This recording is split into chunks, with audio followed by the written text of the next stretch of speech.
Benjamin Tardif de Vidéoflex, c'est ma société. Alors moi le live je connaissais déjà depuis longtemps parce que je viens de l'e-sport, donc tout ce qui est compétition de jeux vidéo. Donc moi j'ai dû faire les premiers lives Dailymotion à l'époque en fait en bêta test, mais plutôt côté compétition. Ensuite moi je me suis reconverti dans le domaine B2B, donc effectivement je partage la vision, c'est que une entreprise aujourd'hui qui veut communiquer que ce soit en interne ou avec des prospects et des clients, bah oui, un live, on est au même moment ensemble. Et par contre, il y a tout un tas de choses dont il faut veiller pour que ce soit dynamique, intéressant, dense. Donc je pense qu'on aura l'occasion d'y revenir.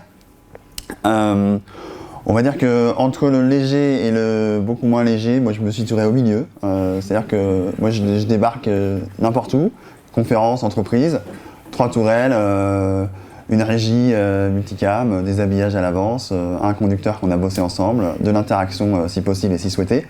Et dans n'importe quelle entreprise, on peut créer une web TV sur l'instant, ce qui va servir à la fois sur le moment, mais aussi comme on a prévu des contenus qu'on a créés à l'avance, et ce que je dis aux clients, c'est bien souvent, sur un seul événement qui va mobiliser toute l'entreprise autour, on va créer des contenus qui vont servir sur les 3 prochains mois et qui vont donc créer un pic d'attention à la fois chez les clients mais aussi en interne, parce que souvent ce qui est problématique c'est que à la com ils sont convaincus mais que tout le reste ils ont largement autre chose à faire. Alors que quand on crée un événement, même s'il est digital, on crée ce moment où on va se dire il faut qu'on se défonce pour ce truc là, et du coup la com et le market sont contents puisqu'on aura créé des contenus pour les 3 prochains mois. C'est ce que je fais avec ma logique de toujours authenticité, faire parler les gens, faire en sorte qu'on sorte vraiment des vrais trucs et que ce soit pas juste les chiffres du Q3, parce que ça fait chier tout le monde. Que ce soit pour du live ou pas, d'ailleurs, à chaque fois les clients qui me demandent des notions de durée, je dis en fait ça va dépendre de vous, ça va dépendre de votre cycle en interne de validation tout simplement. Là où on perd du temps c'est ça. Si c'est 2 semaines d'aller-retour, c'est leur problème à eux en fait. Mais nous, calibrer la demande, gérer le conducteur avec eux, faire les assets même graphiques, voilà. À la limite, ce qui prend le plus de temps, c'est d'aller repérer et de s'assurer que il y a le réseau, on l'a déjà dit, que le son, attention au son aussi, qu'il n'y a pas trop de reverb, d'écho. Moi, j'ai eu le cas d'un live, heureusement le client a eu la présence de me dire que le toit, s'il se mettait à pleuvoir, on n'allait rien entendre. J'ai dit ok, on va faire autrement. Parce que ça, c'est des trucs qu'on peut pas maîtriser. Le placement des caméras, mais moi généralement je suis assez à l'aise jusqu'à 2 semaines avant, c'est bon. Évidemment plus c'est en amont mieux c'est, mais jusqu'à 2 semaines on sait faire. En ayant en tête que dans les 2 semaines, ça veut dire que dès le lendemain on va parler du conducteur en fait. Parce que je vais faire un live, super, mais si mes prospects et mes clients ils s'ennuient, et il faut dire à chaque fois aux clients, attention, c'est pas comme là vous êtes en présentiel, quelque part, si je vous ennuie, il va falloir quelques secondes, 1 minute, 2 minutes, vous allez dire je suis pas à la bonne salle, je m'en vais. Mais sur internet, je suis à portée de clic d'ailleurs en fait, de YouTube, de Netflix, de je sais pas quoi, alors que je crois que je suis dans mon live. Et donc moi le rôle pour moi c'est il vaut mieux faire un live très court, dense, avec des surprises, et qui parle surtout à la cible, Bon ça c'est des généralités mais il faut le dire quand même. Plutôt que d'avoir l'impression de dire j'ai mon PDG qui va parler pendant 1h30 de la strat, ça va être génial. Non, en fait. Non, les gens ils veulent pas ça en fait. Parce que même si je suis client, que je suis fan d'une marque, la roadmap, c'est pas plus de 2 minutes qu'il faut me la donner. Sinon je suis parti ailleurs en fait. Donc il faut vraiment me parler de mes douleurs, de ce que j'ai besoin de solutionner et m'apprendre des choses. Moi je dis c'est 1 idée par minute. Mais vraiment, chaque minute, un nouveau truc. Chaque minute. Et donc là la question elle est vite résolue. Avec le client, c'est est-ce que vous avez assez à dire? Non. Bon, mais très bien, on va faire 1 demi-heure. C'est bien 1 demi-heure. Et 1 demi-heure, on va prévoir 3 reportages qu'on a fait en avance chez des clients avec des cas concrets qui vont parler à ma cible. Et là, donc, on va avoir un plateau ou 2, ok? Et surtout, on va pouvoir lancer de la surprise, des choses. Et si par-dessus ça, on rajoute la petite couche d'interaction, pour moi, on a gagné. Pour compléter, en fait, il ne faut pas faire pour faire. Mais sinon, je préfère largement bosser directement avec le président. On y va, pourquoi c'est sa boîte, qu'est-ce qu'il veut faire, qu'est-ce qu'il aime, et il pense quoi de ses clients, et qu'est-ce qu'il veut leur communiquer. Et en fait, il va l'incarner naturellement.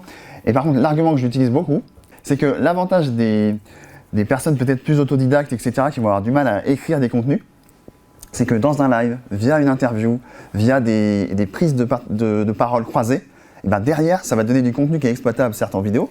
On va générer des sous-titres, donc en automatique si possible. Donc derrière, on peut générer des articles, et donc on va pouvoir faire du SEO. Et donc en fait, tout ça s'intègre dans une stratégie qui va nourrir vraiment le contenu et la présence d'une marque sur Internet. Et tout ça simplement en ayant pris le moins de temps possible aussi aux intervenants internes, qui peut-être d'habitude ne vont pas se mobiliser, et qui vont là pour un événement vont venir en fait. Il faut regarder où est-ce que l'entreprise ou le diffuseur a déjà sa communauté. Où est-ce qu'elle existe, et cette communauté, quel usage elle a l'habitude de faire sur quelle plateforme. Aujourd'hui, c'est factuel que ça marche quand même mieux sur Facebook si la cible est là, mais en B2B, ils sont pas là. Donc idéalement, il faudra aller sur LinkedIn, mais le live LinkedIn, il bug une fois sur deux. Eh oui, même si on a tout testé.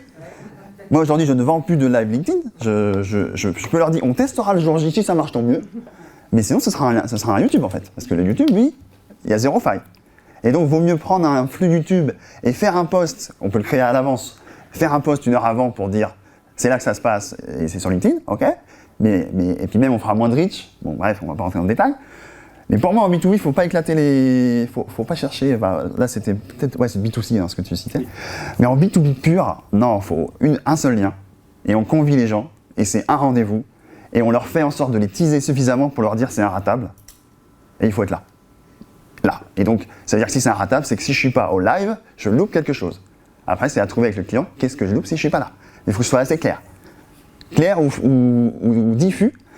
Et le problème étant qu'aujourd'hui, il ne faut pas se mentir, alors je ne sais pas toi, peut-être que sur Paris, c'est plus dans les habitudes, j'ai envie de dire. Moi, je suis en province, on est dans le début. C'est-à-dire que les PME qui se mettent à faire des lives, dans le début.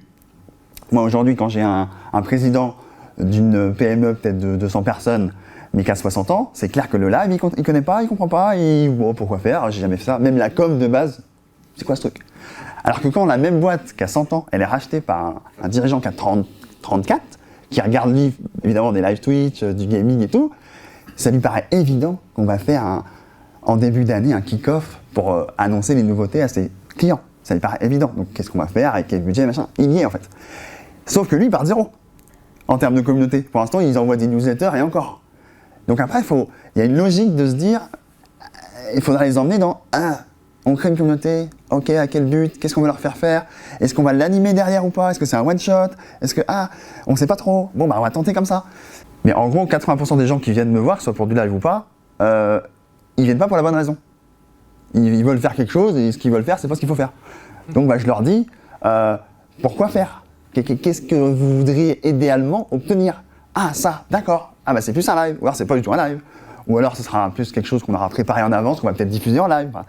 Il y a tout ça qui est...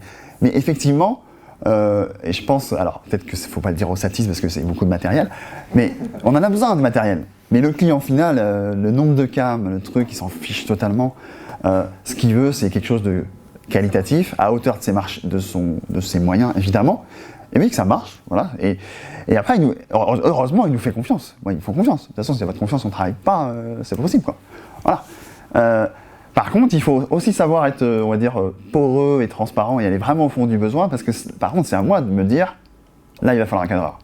Sinon, ça ne marche pas. Et un autre élément qui m'est venu, qui n'a rien à voir, un élément qu'on n'a pas dit, surtout en B2B, la présence d'un animateur.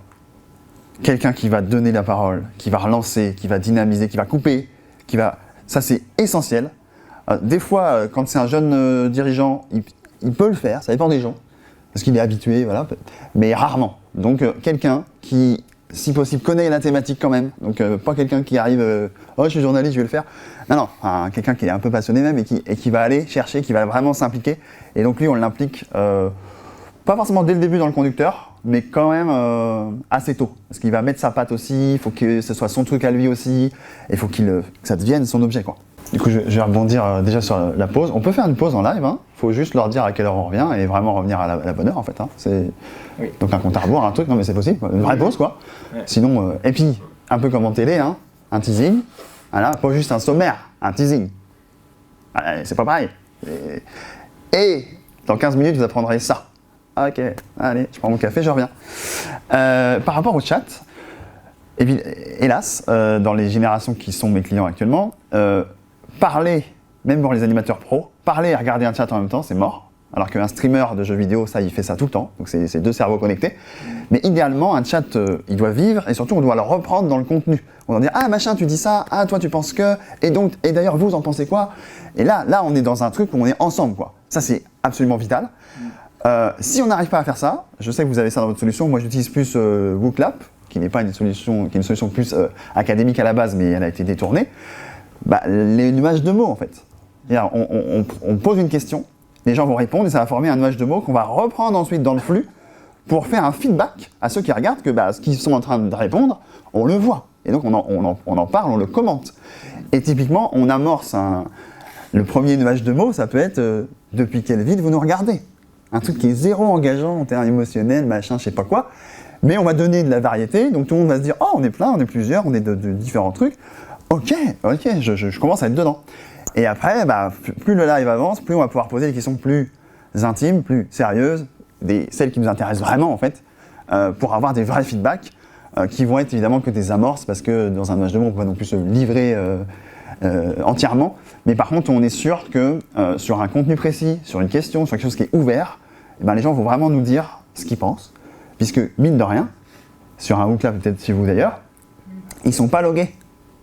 Sur un YouTube, vous êtes obligé d'être logué pour être dans le chat. Là, ils ne sont pas logués, ils sont anonymes.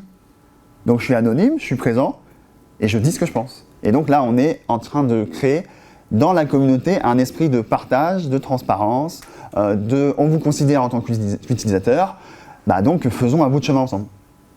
Alors je suis d'accord sur le côté, aujourd'hui si on fait du présentiel ça doit être ultra premium. Alors il y a peut-être l'aspect networking après qui est difficilement remplaçable, même s'il y a des solutions digitales, mais quand même c'est pas pareil. Alors cela dit, pour les plus introvertis et geeks comme moi, limite je suis plus à l'aise derrière un écran, mais ça c'est un autre débat.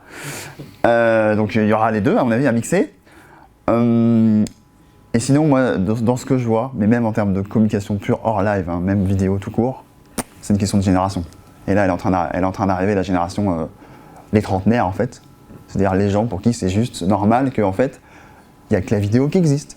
Voilà, parce que c'est là où on ressent, c'est là où on voit, c'est là où, hélas, j'ai le moins d'efforts à faire, mais c'est ça qui se passe quand même.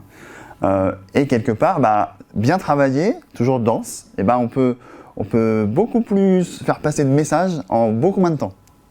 Et donc le temps, on l'a évidemment investi dans la conception avant, mais par contre pour les utilisateurs, ils reçoivent un condensé.